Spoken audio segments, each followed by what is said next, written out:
Hello, boys and girls, and welcome to Grandma Teresa's Story Time. Today I'll be reading a Fraggle Rock book starring Jim Henson's Muppets, Mokey's Birthday Present by Ellen Weiss, pictures by Elizabeth Miles.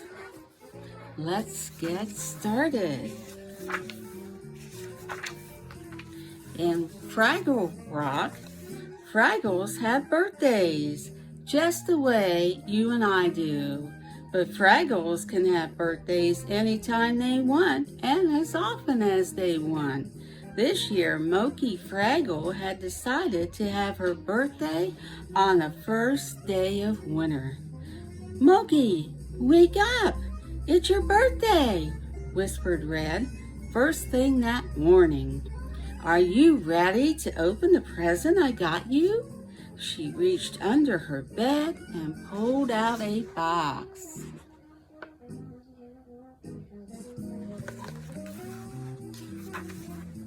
Mokey untied the ribbons and carefully removed the paper.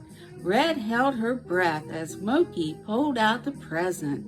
Mokey gasped, "It's so red and so fuzzy." "What is it, Red?" Mokey asked. "What is what, Mokey?" "This red fuzzy thing I'm holding." Red looked slightly hurt. "It's a sweater," she said. "I've been knitting it for months while you were sleeping." "Oh, Red," said Mokey, "you shouldn't have done it. What a wonderful, wonderful friend you are." "Happy birthday, Mokey," said Red happily.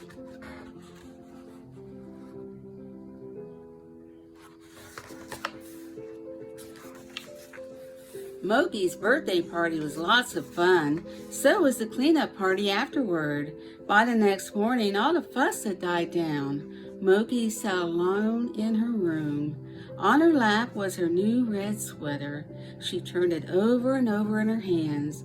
At last she put it on and stood in front of the mirror.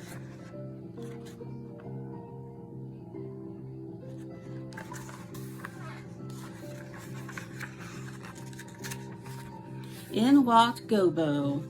"Happy day after your birthday," he said. "Boy, that's some present Red made you."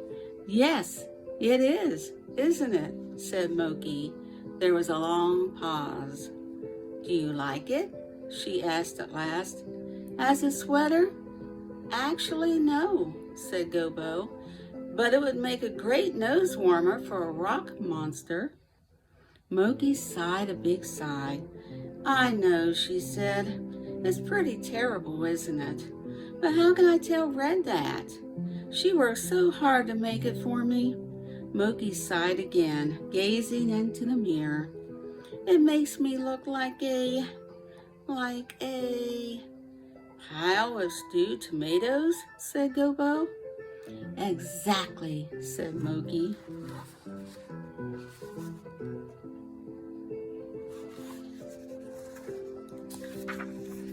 At that moment, Red bounded into the room. "Mokey, you're wearing your new sweater." "That's great," she cried. "Now we can wear our almost matching red sweaters together all the time." "Oh my, what a nice idea," said Mokey. But deep down inside, she knew she really didn't want to wear the red sweater, ever. But how could she tell her best friend? Red would be so hurt. Have you ever found yourself in this situation? And what did you do about it?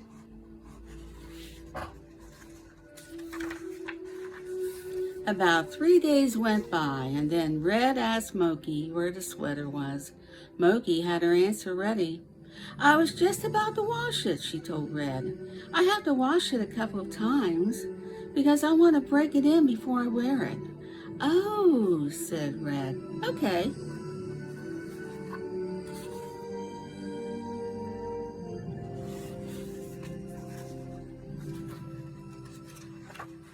After Mokey had washed her sweater about 20 times, she began to worry. Sooner or later, Red would ask her about it again. If she couldn't wear the sweater, she thought, maybe there was something else she could do with it. She didn't want to hurt Red's feelings. The sweater might make a good hat, but Mokey never wore hats. Perhaps a pair of leg warmers?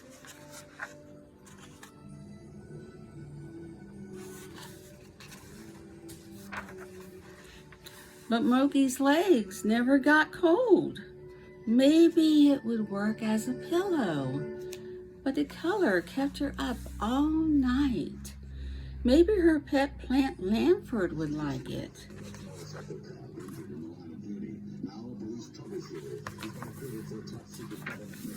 But the color kept him up all night.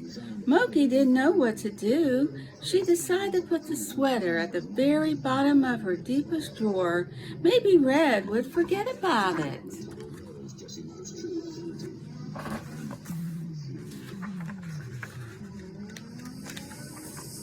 But Red didn't forget. In fact, she said something about it the very next day. I was wondering, Mokey, she said, how come I never see you wearing your red sweater? Oh, said Mokey, I seem to have mislaid it someplace. Last time I looked, it was on my bed, but now it's gone. Don't worry, I'll find it for you, said Red.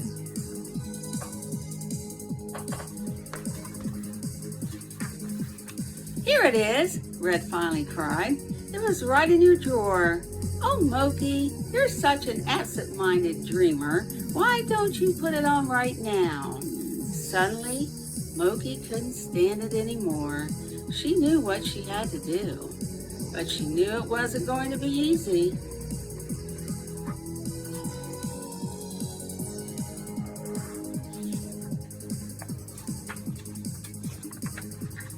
Red, she said, did I talk to you about something? Of course, said Red. It's something that's kind of hard to talk about, said Mokey. That's what being best friends is about, said Red. You can tell me anything. Well, I don't quite know how to put this, said Mokey. Would you just say it, please? Yelled Red. It's about the sweater, began Mokey. I know, said Red, you hate it.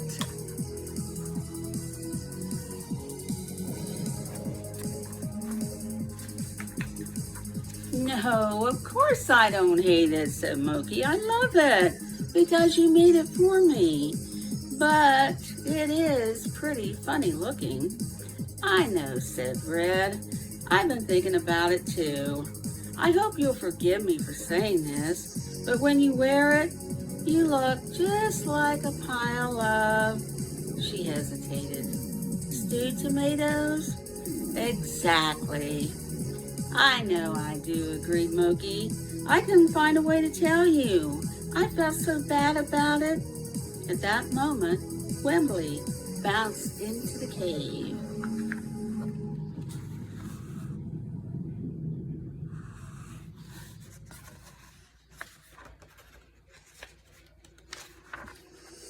Hi, Wembley said. Have you seen a bubble ball net? We're starting a game in the pond.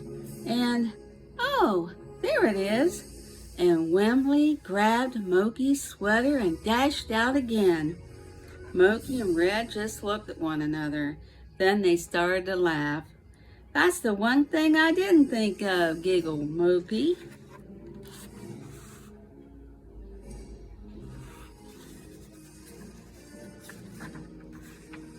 You know what, Red? Said Mokey later.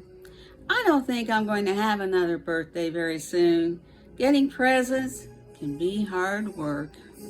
Yeah, said Red, but look what a great bubble ball net we have now.